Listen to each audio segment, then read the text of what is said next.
Hi, today I'm gonna show you how to create a new project in C++ using the dev C++ compiler and how to output on the console and how to take input from the console using the keyboard.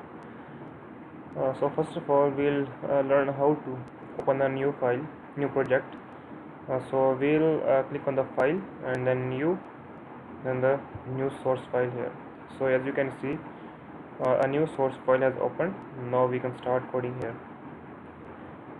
So first of all, to take input and to get output on the console, first we need to include a C++ built-in library called IOStream, so that we can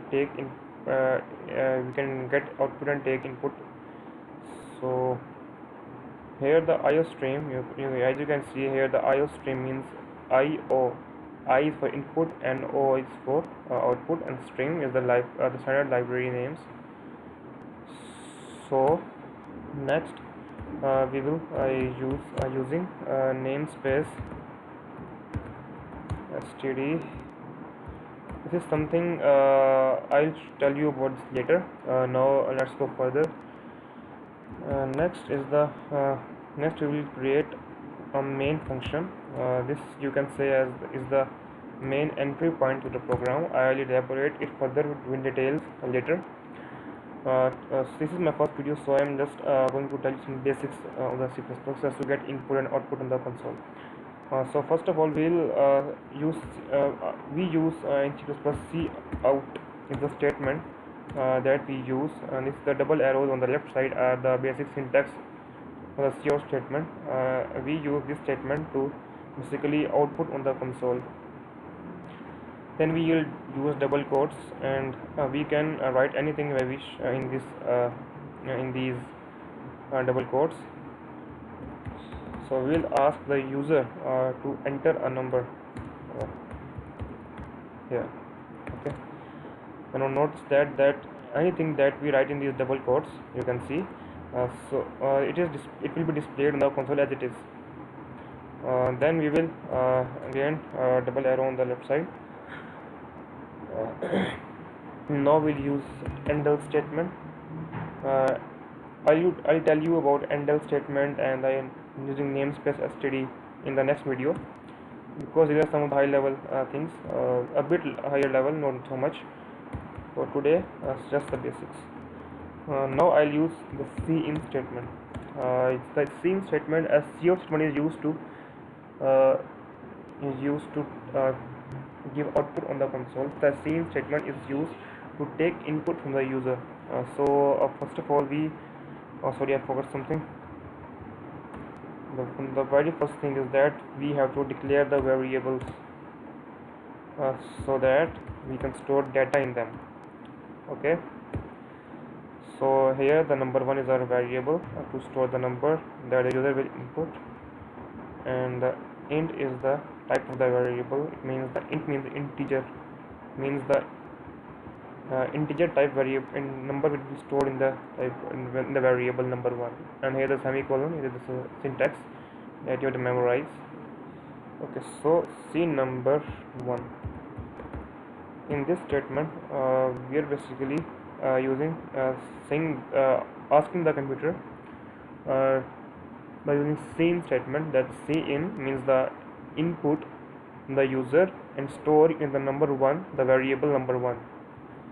Take input the user and store it in the variable number 1.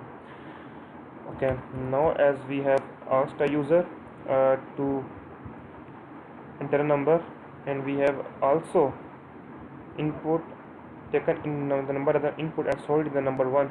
Now the next thing we want to do is to show the input number on the console, back on the console, so that it will be confirmed that the number that user entered is first entered and then stored and then displayed on the console. So for this purpose, we'll again use the cout statement, as we are going to output in the console. So the cout statement is used for this purpose.